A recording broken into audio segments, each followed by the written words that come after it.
Kovur MLA Vemireddy ప్రశాంతిరెడ్డిపై YCP నేత ప్రసన్న చేసిన వ్యాఖ్యలను జనసేన నేతలు ఖండించారు. ఎమ్మెల్యే ప్రశాంతిరెడ్డిని కలిసి తమ సంఘీభావం తెలిపారు.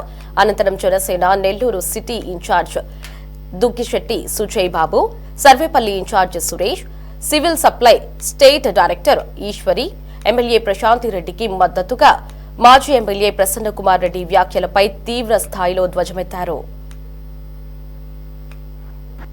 అని కూడా చూడకుండా, ఇంట్లో ఆడపడుచు అని కూడా చూడకుండా, అరే మన ఇంట్లో ఒక బిడ్డనే కదా అని చూడకుండా ఈడు సన్నాసి ప్రసన్న కుమార్ కాదు పర్సంటేజీల ప్రసన్న కుమార్ మాట్లాడిన మాటలు ఏంటంటే, పిహెచ్డి అక్కడ చేశావు, ఇక్కడ చేశావు, పి అంటే మీరే తెలుసుకోండి. అరే నీ కడుపుకు అన్నమే తింటున్నావు, గడ్డి తింటున్నావు, మాకు అర్థం కావట్లా. నీ నాలుకను తిరుపతిలో గంగమ్మ తల్లికి ఆటలు రప్ప నరికినట్టు నీ నాలుకను నరికేయాలట్టే. అంటే మహిళలంటే అంత చిన్న చూపు ఎందుకు మీకు? ఈ వైసీపీ నాయకులకు మహిళలు అంటే ఎందుకు అంత చిన్న చూపు?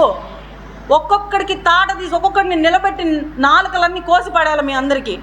ఇట్లైనా మాట్లాడేది నీ తల్లిదండ్రులు, ఇట్లైనా నిన్ను పెంచింది, కనీసం నీ పెళ్ళమన్నా నీకు చెప్పదా? దరిద్రపు నో వేసుకొని ఇంకొకసారి మాట్లాడితే తిరుపతి గంగమ్మ జాతరలో తలలు నరికినట్టు వీళ్ళందరి నాలుకలు కోసేస్తామని చెప్పి ఈ సందర్భంగా తెలియజేస్తున్నాను. కానీ ఎందుకు ఒక మహిళకి అన్యాయం జరిగిందని మేము ఎందుకు స్పందిస్తున్నామంటే, నిజంగా చెప్తున్నా, ఆ ఎమ్మెల్యే ఎమ్మెల్యే ఎవరైతే ఉన్నారో వానమాల ఎక్కడ దుద్దాడండి? జగన్మోహన్ రెడ్డి గారి దగ్గర. జగన్మోహన్ రెడ్డి గారు ఏం మాట్లాడతారండి? తప్పేంది ఉంది అంటాడు.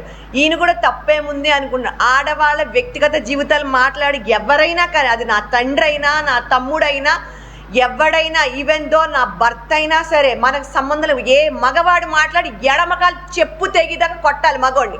ఇలాంటి మాటలు పార్టీలు అతీతంగా, నేను వైసీపీలో ఉన్న మహిళలకు కూడా చెప్తున్నా, పార్టీలకు అతీతంగా ఆడవాళ్ళంటే ఎవరైనా ముందుకొచ్చి మాట్లాడాలి. వ్యక్తిగత జీవితాలు మాట్లాడే రైట్స్ ఎవరికీ లేవండి. 11 సీట్లకి పరిమితం అయిపోయి ఇలాంటి పిచ్చివాగుడు వాగితే కానీ ఇలాంటి మాటలు ఆడవాళ్ళ కోసం మాట్లాడినా మీరు మళ్ళీ 11 సీట్లు కాదు కదా, అసలు వైసీపీ అనే పార్టీ ఉందన్నదే కనపడకుండా అతాపాతాలకి పబ్లిక్ తొక్కేస్తారు. సో మీరు అర్జెంటుగా ఎమ్మెల్యే గారు, మీరు ఇప్పుడు ఎవరైతే ఎమ్మెల్యే గారు ఉన్నారో ఎమ్మెల్యే వారికి మీరు క్షమాపణ తక్షణమే చెప్పాలని జనసేన పార్టీ తరఫున, కూట ప్రభుత్వం తరఫున మేము డిమాండ్ చేస్తున్నాం. సౌజన్య అండి, జనసేన పార్టీ స్టేట్ సెక్రటరీ. అనవసరమైన వ్యాఖ్యలు, మాట్లాడకూడని వ్యాఖ్యలు మాట్లాడిన మాజీ ప్రసన్న కుమార్ రెడ్డి శాసనసభ్యులు కోవూరు నియోజకవర్గం ఇన్ని రోజులు చెప్తూనే ఉన్నారు. ఎన్నిసార్లు చెప్పినా అతను మారేలేదు. సంవత్సరం రోజులు ప్రభుత్వం ఫామ్ అయింది. ఫామ్ అయిన రోజు నుంచి కూడా ఆ నోటికి అడ్డు అదుపు లేదు. పోనీలే అనుకొని వదిలేస్తున్నారు.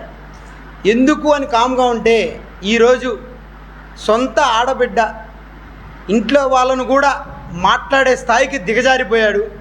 ఈ బతుకులు ఇంకెన్ని రోజులో వీళ్ళు మారరేమో. కాబట్టి మరొక్కసారి మహిళలపై ఇలా మాట్లాడడం అంటూ జరిగితే దానికి విపేక్షించేది లేదు. జనసేన పార్టీ తరఫున దీన్ని తీవ్రంగా ఖండిస్తూ ప్రజల సంక్షేమం కోసం ఎల్లప్పుడూ తోడుంటామని చెప్పి, మహిళలకు అందరికీ మేము తోడుంటామని చెప్పి కోరుకుంటున్నాను.